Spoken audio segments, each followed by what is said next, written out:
Hi, friends. Welcome back to another episode. I'm thrilled to have you here. As always, please find yourself in a safe space, in a comfortable space. I think I say this every week, but I'm really looking forward to this week's episode. Not only as I record this is National Reading Day in honor of Dr. Seuss's birthday, who I grew up reading, who I get to see my nieces reading now. But it's also a beautiful day here. So again, for those of you dealing with inclement weather, for those of you dealing with wars, I know that there's a lot weighing on our world today. There's a lot going on. So I hope for the next 15 or so minutes, however long this episode is, that you can just check out.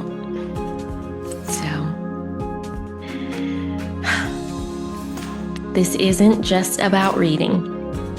It's about who gets to vote, who gets to sign their name, who gets to interpret the Constitution, who gets to be considered fully human. Because literacy in America has never been neutral. It's been a border, a test, a barrier disguised as merit. We tend to remember the civil rights movement in images. Marches, dogs, fire hoses, microphones on marble steps. But movements are not born at podiums. They're built at tables, quietly, patiently, with pencils and pens. And at one of those tables sat a woman named Septima Clark. She did not shout into microphones. She did not lead mass marches. She built the intellectual infrastructure of democracy. And you know what else she did? She taught a movement to read.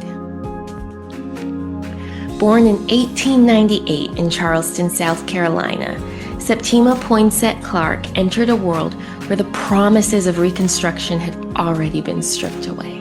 Her mother had been born enslaved. Her father had ties to Haiti, to a black republic born from revolution. That tension, bondage, and sovereignty lived inside her childhood home. By the time Clark was a young woman, Jim Crow had hardened. Poll taxes and literacy tests were not accidental bureaucratic hurdles. They were deliberate technologies of exclusion.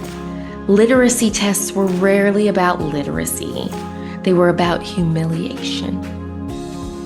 Black citizens could be asked to interpret obscure constitutional passages, while white applicants were waved right on through. Registrars could simply declare an answer incorrect. So democracy became conditional. And Clark saw clearly what many refused to name. The state had weaponized reading. So guess what? She chose to weaponize it back. Clark began as a teacher. Shout out to all my teachers. She started as a teacher in segregated South Carolina schools. She fought for equal pay for Black teachers. She challenged systems that expected gratitude for inequality. But as historian Cynthia Stokes Brown explains in the book Ready from Within, Clark understood something essential. Movements cannot be imposed from above. They must be cultivated from within communities themselves. Ready from within was not just a phrase. It was a philosophy. People do not become politically active because someone tells them to. They become active when they believe they are capable. And I'm going to tell all of you listening right now, you are capable. When they understand their rights, when they trust their own judgment. Clark believed ordinary Black Southerners possessed immense political intelligence. It had simply been suppressed. Education, then, was not charity, it was recognition. In the 1950s, Clark's work expanded through the Highlander Folk School. Highlander was controversial. An interracial training space in the segregated South?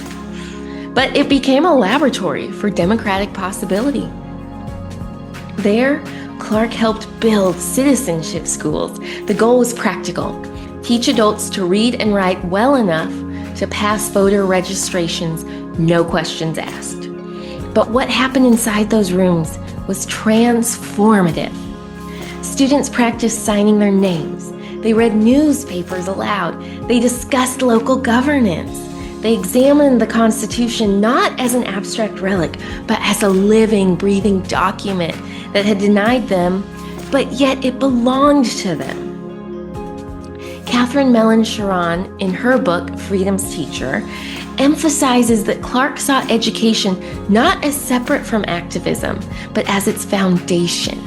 She believed literacy built confidence, confidence built courage, and courage built collective action. So citizenship schools did not produce passive voters.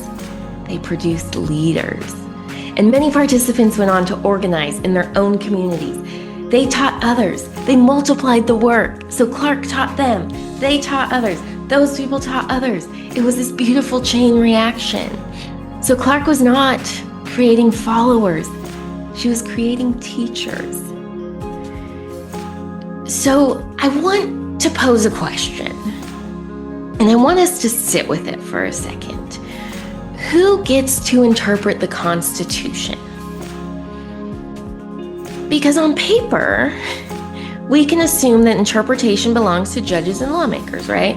I teach the Constitution every year, and the Supreme Court gets to interpret the Constitution according to that document, right? But I want you to think deeper, because interpretation begins with access. If you cannot read the text, you cannot claim its promises. And Clark understood that democracy requires literacy, not only of letters, but of power.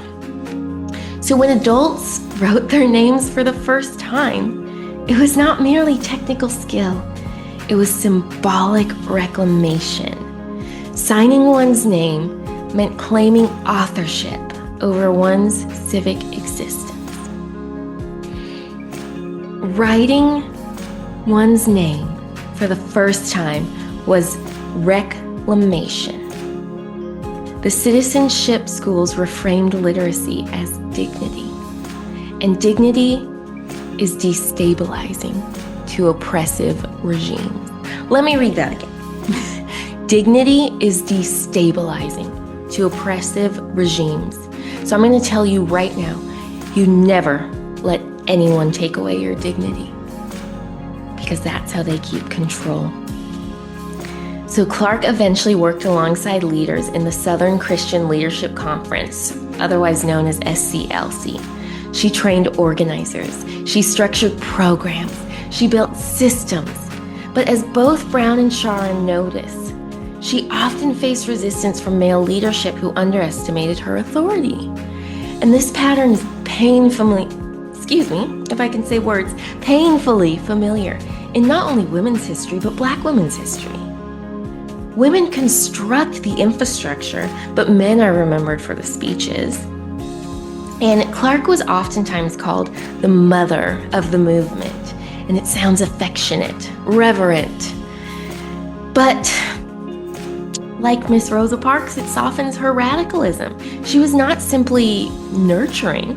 Clark was strategic. Clark was an architect of democratic expansion. So on this day, we celebrate reading. And I love that. We celebrate it with book lists, with digital libraries, and days like today. But Clark forces us to ask a harder question. Reading for whom? Reading toward what?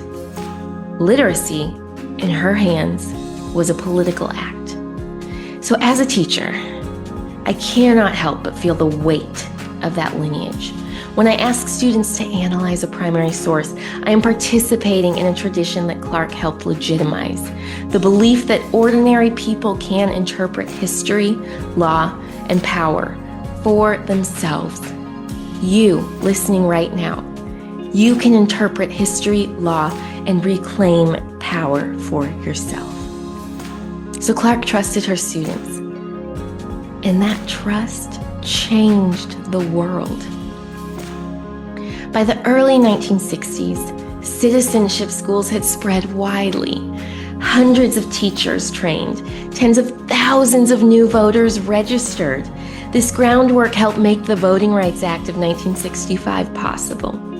Legislation is often remembered as a turning point, but legislation rests on preparation, on readiness, on the people who are ready from within. Septima Clark did not chase recognition. She built capacity. She did not demand the spotlight. She prepared others to stand in it. So this isn't just about reading. It's about who gets to vote, who gets to sign their name, who gets to interpret the Constitution, who gets to be considered fully human. Septima Clark believed democracy must be taught, and that those denied access were not incapable. They were excluded. So before there were marches, there were classrooms. Before there were microphones, there were pencils. And in those rooms, a quiet revolution began. She taught a movement to read, and in doing so, she helped teach America how to become a better America. And we still have a long ways to go. But thanks to Septima Clark, we've made some really big strides. So thank you for listening today. And if you haven't heard of her, please get the books that I mentioned. Freedom's Teacher, fantastic book. Ready from Within. Learn about her. It's been a pleasure having you here. Thank you for listening. I'm Madison, and this is When Women Walk.